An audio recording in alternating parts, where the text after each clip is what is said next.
Različne vrste in oblike banan, ki jih vidimo na naših prodajnih policah, so lahko pridobljene z mutacijo.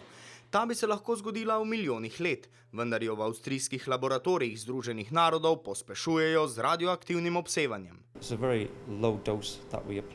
Pri semenih je to enostavno, dajo jih v radiacijsko komoro, jih obsevajo in to je to. Pri bananah, ki nimajo semen, pa gre drugače.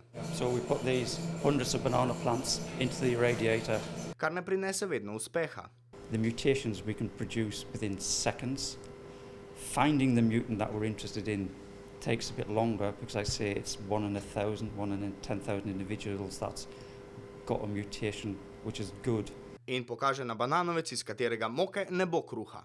This is banana which is absolutely useless. It's got these curly leaves. It's of no good whatsoever. Sledimo vodi laboratorija, ki nas popelje k dobrim mutacijam, prihodnosti banan. This one here.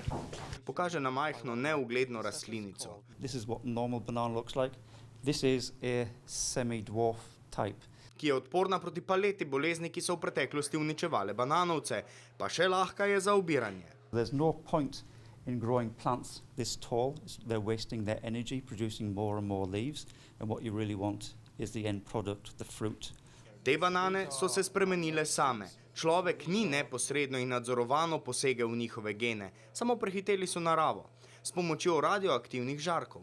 In ravno tu je razlika med temi mutiranimi in gensko spremenjenimi bananami, kjer posežejo neposredno v gene rastlin.